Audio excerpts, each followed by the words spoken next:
Oh, the Doom community. Well, for some history on that, in late 2003, it was November of 2003, I finally got an internet access on my laptop. Before that, I just had to use my dad's computer, and, you know, when I wanted to put stuff from his computer on my laptop, I had to burn disks, and it was really roundabout and not very efficient at all, but, you know, whatever. At least it worked. But I got internet on my laptop finally, so I was able to basically just use my laptop for everything. And believe me, I was a happy camper at that time. So with that said... Ooh, got him with a can. I love that.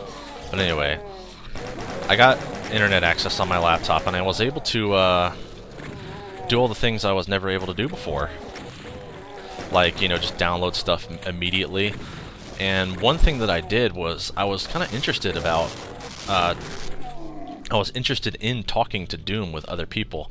So I came across the ZDoom forums and I registered. And I remember my first thread was asking about the sky in the Plutonia experiment. Sky 3, the one that looks like it's like fleshy. I was always really disturbed by it, and I was asking them what it was, and of course I got a bunch of kind of answers like who cares and shit like that. And, you know, this was at the time when posting anything non-ZDoom related on ZDoom basically made people go, what? This has nothing to do with ZDoom. So as a result, I got pointed to Doom World. So I registered there. And this was, you know, the first time I was part of any kind of online community other than game FAQs. You know, posting on a board and everything. And it was, I mean, it was fun.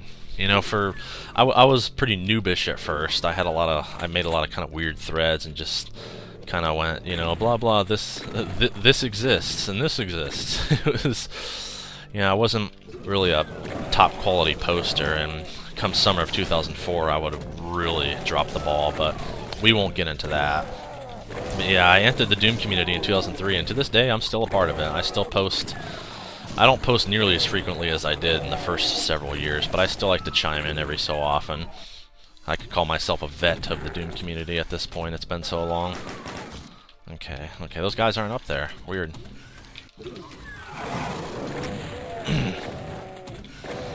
So yeah, and that kind of just leads us up to today, because nothing else really truly significant in terms of like milestones have happened since then.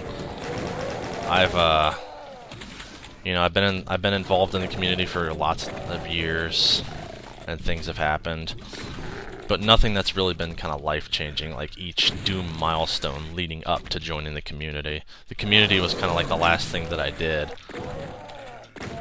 There are a few anecdotes here and there in regards to the community, but I think a lot of my focus now is just going to be on more specific memories over time.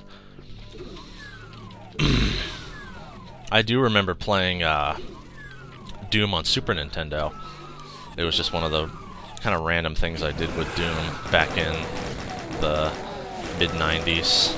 I got Doom on Super Nintendo because I didn't even know it was on Super Nintendo, and I was really surprised to see it at all on Super Nintendo. I was like, wow, Doom on Super Nintendo? Imagine that.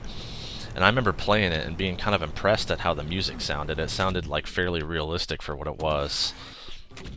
And you know, that was pretty cool to be able to hear the music in kind of that unique way. That was definitely, I mean, you know, it was cool. I liked it. Unfortunately, the game was super slow and laggy. And, you know, it was, I don't think the Super Nintendo was powerful enough. I mean, they tried. They really did try. They had like 2 special effects chips to try and help with the frame rate, and it was still just really poor. And, you know, they tried, and that's cool that they at least tried. One thing that was funny to find out is that apparently there was multiplayer using X-Band, which I didn't even know what the hell X-Band was at the time. I thought there was a secret around here. Oh, there it is. This is one secret I didn't even find out about until recent years, but you know, there it is. Finally found it. But yeah, Doom on Super Nintendo was fun because, you know, I invited my friends over and we played it, and I remember on E1M5, that pit of radiation right at the beginning, the one that, you know, the bridge raises up and goes to the secret level, we used to jump in there and say we were going on a picnic, and we would die, and I was just kind of like, what? That's like one of those memories I don't even remember why it was a thing. It just was. We were weird kids. I've always been kind of a weird kid. Still am. Okay, and if you go back here, you can actually get goggles. I didn't even know about those until recently as well. Kind of helps in this dark room now. That's another thing is darkness in Doom. Up until see, back in the day, we always turned the gamma up because, you know, I guess our CRT monitors weren't all that great, but it just kind of stuck, actually. I ended up playing Doom with gamma.